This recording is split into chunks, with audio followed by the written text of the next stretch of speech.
Dahului Indonesia, militer Australia masuk UU terorisme. Pemerintah Australia menyatakan tengah menggodok revisi undang-undang yang memungkinkan militer untuk lebih siap dikerahkan merespons insiden teroris.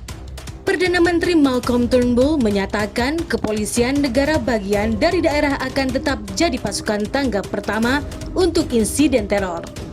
Tapi militer akan menawarkan bantuan untuk menambah kemampuan mereka. Di bawah revisi undang-undang yang diajukan, pemerintah negara bagian dan daerah bisa meminta bantuan militer kapan saja setelah insiden teror dideklarasikan. Sebelumnya, militer hanya bisa dilibatkan jika polisi menyatakan tidak bisa menangani situasi. Turnbull menyatakan serangan di masa yang akan datang kemungkinan besar akan tetap menjadi tanggung jawab polisi. Tapi militer bisa juga memberikan bantuan dalam insiden seperti di sebuah kafe di Sydney yang menewaskan 2 sandera pada Desember 2014 lalu. Pemeriksaan koroner Mei lalu menyimpulkan bahwa polisi gagal merespons cukup cepat untuk mengakhiri pengepungan yang berlangsung selama 16 jam itu. Peristiwa ini dideskripsikan sebagai insiden terinspirasi kelompok teror ISIS yang paling mematikan di Australia.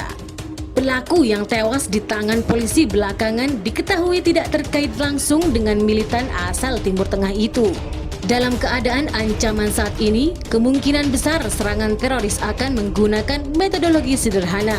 Pisau, pistol, mobil dan serangan itu sendiri bisa selesai dalam hitungan menit, kata Turnbull. Dalam skenario terburuk, ADF atau Angkatan Bersenjata Australia mempunyai serangkaian kemampuan untuk menyelesaikan insiden teroris yang rumit, terutama pengepungan atau penyanderaan. Hal serupa saat ini juga tengah diupayakan di Indonesia. Keinginan memberikan kewenangan pemberantasan terorisme kepada TNI lewat revisi UU Pemberantasan Tindak Pidana Terorisme datang dari Presiden Joko Widodo saat membuka sidang Kabinet Paripurna pada Mei lalu. Jokowi telah memerintahkan Menteri Koordinator Politik Hukum dan Keamanan Wiranto segera menyelesaikan urusan revisi UU Pemberantasan Tindak Pidana Terorisme bersama Parlemen.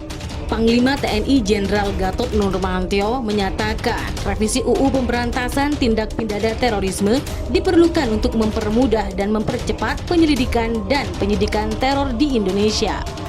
Untuk Australia, pengepungan kafe Sydney dan sejumlah serangan lone wolf lain menjadi titik balik bagi polisi dan pemerintah secara keseluruhan untuk mengubah taktik dalam merespon insiden teror. Kepolisian Australia sejak saat itu mengubah taktik sehingga menjadi lebih siap untuk bergerak cepat mengakhiri kasus-kasus penyanderaan semacam itu dan menembak di tempat para pelaku insiden terkait terorisme. Pada Juni, polisi juga mulai memasang patok-patok beton di trotoar jalanan 2 kota terbesar Australia, Sydney dan Melbourne, untuk mencegah serangan mobil seperti di Eropa dan Amerika Serikat. Kunci yang kita butuhkan adalah rencana yang paling fleksibel.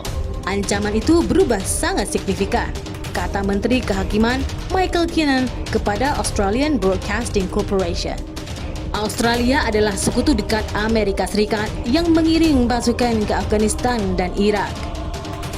Negara ini belakangan semakin waspada terhadap kemungkinan serangan militan lokal yang pulang dari pertempuran di Timur Tengah.